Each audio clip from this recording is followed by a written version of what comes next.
Hello નમસ્કાર, મારી YouTube channel GK and current અફેર્સમાં આપનું હાર્દિક સ્વાગત છે. મિત્રો, આજના વિડીયોમાં આપણે જોઈશું મજેદાર ઉખાણા અને તેના જવાબો. સૌપ્રથમ તમને ઉખાણું પૂછવામાં આવશે અને 5 સેકન્ડનો સમય આપવામાં આવશે. જો તમને જવાબ ખબર હોય તો જવાબ કોમેન્ટ કરજો અને વધારે સમય વિચારવા માટે જોતો હોય તો વિડીયોને પોઝ કરી દેજો. તો મિત્રો, પહેલું ઉખાણું છે તમારા માટે કે એવી કઈ ચીજ છે જેને ગરમ કરીએ તો જામી જાય છે.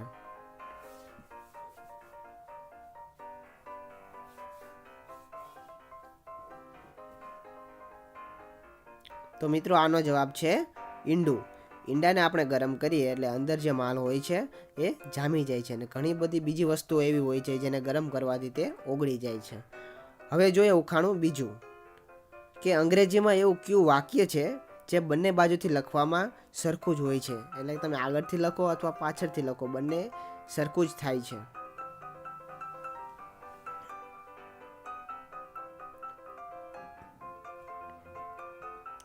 તો મિત્રો, આનો જવાબ છે was it a car or a cat I show. અને આપણે બંને બાજુથી લખીએ એક સરખું જ થાય છે. હવે જોઈએ ઉખાણું ત્રીજું. એવો કયો વાર છે જે 7 વાર કરતાં મહત્વનો હોય છે. જે અઠવાડિયામાં 7 વાર આવે છે એના કરતાં પણ એક મહત્વનો વાર છે. તમને જવાબ ખબર હોય તો જવાબ કોમેન્ટ અવશ્ય કરજો. તો મિત્રો, આનો જવાબ છે પરિવાર. પરિવાર એ આ 7 વાર કરતાં અગત્યનો અને મહત્વનો વાર હોય છે. હવે જોઈએ ઉખાણું ચોથું. એવી કઈ ચીજ છે જે ક્યારેક નાની હોય છે તો ક્યારેક મોટી હોય છે તો ક્યારેક સાવ દેખાતી જ નથી.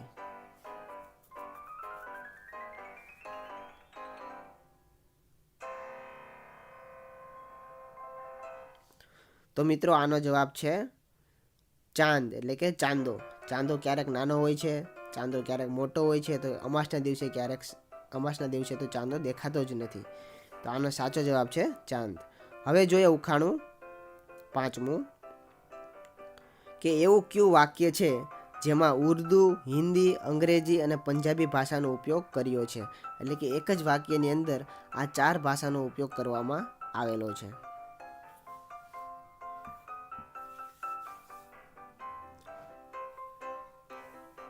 આ વાક્ય ઘણું જ પ્રચલિત અને જાણીતું છે, તમને બધાને ખબર જ હશે. તો જવાબ જોઈએ મિત્રો. આનો સાચો જવાબ છે ઇશ્ક દી ગલી વિચ નો એન્ટ્રી.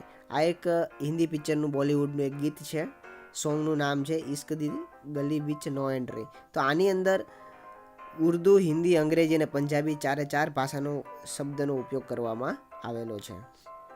તો મિત્રો, હવે જોઈએ ઉખાણું છઠ્ઠું કે કીડીની આગળ 2 કીડી, કીડીની પાછળ 2 કીડી, તો બતાવો ટોટલ કેટલી કીડી.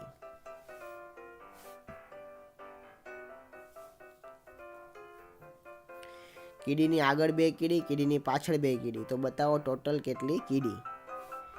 તો મિત્રો, આનો સાચો જવાબ છે ટોટલ 3 કીડી. ટોટલ 3 કીડી જશે. તમે 3 કીડીને એક લાઈનમાં ગોઠવશો એટલે છેલ્લી કીડી હશે એને ધ્યાનમાં રાખીને એની આગળ 2 કીડી, જે પહેલી કીડી છે એની પાછળ 2 કીડી, તો ટોટલ થઈ 3 કીડી. તમે શું વિચાર્યું? જવાબ કોમેન્ટ કરીને અવશ્ય બતાવજો. તો મિત્રો, હવે આપણે વાત કરીએ તો ગયા વખતે તમને ઉખાણું પૂછેલું હતું કે આ જે ચિત્ર આપેલું છે આના ઉપરથી એક છોકરીનું નામ બને છે. તો તમારે બતાવવાનું હતું કે શું નામ બને છે. તો મિત્રો, ઘણા મિત્રોએ કોમેન્ટ કરેલો હતો સાચો જવાબ અને ઘણાએ ખોટો પણ કોમેન્ટ કરેલો હતો. તો મિત્રો, હવે જોઈએ આપણે સાચો જવાબ. તો આ પિક્ચર ઉપરથી એક છોકરીનું નામ બને છે મુસ્કાન. પહેલું છે મૂષક, એટલે કે ઉંદર, અને બીજું ચિત્ર છે કાનનું. આ બંનેને ભેગું કરીએ તો નામ બને છે મુસ્કાન. મિત્રો, હવે જોઈએ આજનું ઉખાણું તમારા માટે કે એવું શું છે જે પાણી પીવાથી મરી જાય છે. એટલે કે આપણે પાણી પીએ તો એ મરી જાય છે. એ શું છે તે તમારે કોમેન્ટ કરીને અવશ્ય જણાવવાનું છે. તો મિત્રો, આ હતા મજેદાર ઉખાણા અને તેના જવાબો. વિડીયો પસંદ આવ્યો હોય તો વિડીયોને લાઇક કરજો. અન્ય મિત્રો સુધી, ખાસ કરીને બાળકો સુધી અને જે સ્કૂલમાં ભણતા હોય એ લોકો સુધી, બધા સુધી આ વિડીયોને શેર કરજો કે જેથી કરીને બધા લોકો આ ઉખાણાનો આનંદ લઈ શકે. અને આવા જ નવા નવા ઉખાણા જોવા જાણવા માટે અમારી ચેનલ સાથે જોડાઈ રહેજો. એટલા માટે ચેનલને સબસ્ક્રાઈબ ના કરેલી હોય તો જલ્દીથી સબસ્ક્રાઈબ પણ કરી દેજો અને બાજુમાં આપેલ બેલ આઇકોનનું બટન છે એને પણ પ્રેસ કરી દેજો. અને જો તમે ફેસબુક વાપરતા હોય મિત્રો અને ફેસબુકમાં તમે આ બધા વિડીયો જોવા માગતા હોય તો આપણું ફેસબુકનું પેજ છે ઓલરાઉન્ડર ગુજ્જુ કરીને, અથવા જીકે એન્ડ કરંટ અફેર્સ કરીને એક પેજ છે જેની લિંક હું તમને ડિસ્ક્રિપ્શન બોક્સમાં આપી દઉં છું. ત્યાં જઈને અમારા પેજને પણ તમે લાઇક કરી શકો છો, કે જેથી કરીને વિડીયોઝ પોસ્ટ બધું તમને ફેસબુક પર પણ બતાવે. તો મિત્રો મળીશું નવા વિડીયોમાં નવી માહિતી સાથે, નવા ઉખાણા સાથે. ત્યાં સુધી રજા આપો. જય હિન્દ, જય ભારત.